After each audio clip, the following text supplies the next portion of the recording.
All right. This has been a little challenge. So sorry it took so long, but yeah.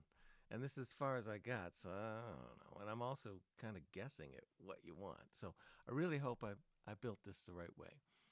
Um, First off, we've got I've changed the code for the background image, and the reason I did that is so this one would fill the screen, and you wouldn't have to repeat the image. Um, for all the things in here, I do have a maximum width of 2,000 pixels, so it doesn't go forever. And I did that because, most screens fill up relatively easily with 2,000 pixels. All right. I can't get this green to go all the way top to bottom, so maybe if I experiment with that, I guess I should explain this first. Normally, the nav, as you know, is in the header. I noticed you took it out of the header, which I think was a smart move because you made different headers with different background images.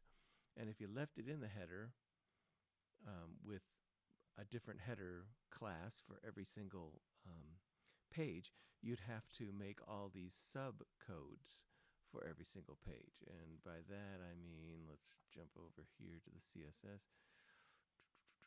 Um, all this stuff. Um, you'd need header nav ul, header nav li, header nav a, and then visited, hover, active, span, all that stuff. So what I did is I made a thing called stripe, and I put it right underneath your header. And that way, we only have to do the coding once, and we can use it the same on every page, and every page can have its own header because you made all those class headers. So let me show you what it looks like. It's just that, and so if I make it bigger, goes. So there it is. You can see I got it pretty tight to that, but I'm kind of frustrated that I haven't figured out how to make the green top to bottom. Sorry. I got the typeface you were using in there, and I got the hover state that you were using. I have it covering the whole thing, and I do like it in so it's kind of hidden more than. The other thing I tried to do is get all these to center, and I couldn't do it. So maybe with some more experimentation, I'll be able to figure that out. Another thing I did was I felt like there needed to be a great big kind of welcoming image there, and I felt like the weather was just a little distracting, just as one half of the screen. So I put it across the screen, but then it kind of competed with the nav, so I put it underneath this image. And now that I look at this image kind of needs some text, so maybe I'll put a title on there. And then from there, I would go to the suggestion I showed you earlier, which is something like this, where you have article with a picture, maybe something like this in there. Well, maybe I got it. Maybe something like, yeah,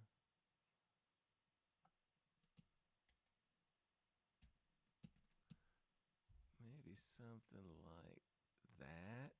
So you have, um, what? You have a picture right here and a title and some content, another picture. And I could see that going underneath uh, the weather, and you could put a lot of text in there. Okay, so let me try to put a title on this. Um, I might want to put this all in a bigger box that maxes out at 2000 and centers. So all your stuff is always centered. You might not be working on it. If you're working on a laptop, you might never notice because, it might not even be 2000 pixels wide, which is fine. But on the bigger screen, I guess I have three screens right here, and they all work together as one. So maybe I'll do something crazy and just kind of stretch it across. But my purpose is for you to see where it reaches 2000. So right there. And that's where it's stopping. And I kind of want to center all that. So I might add that, and then I'll send this back to you as Copper Summit 2 CSS and Copper Summit 2.html. And I'll also give you the image as I used. And then you can choose to mess with it or not. Again, sorry it took me so long, but it's a tough one. Thanks.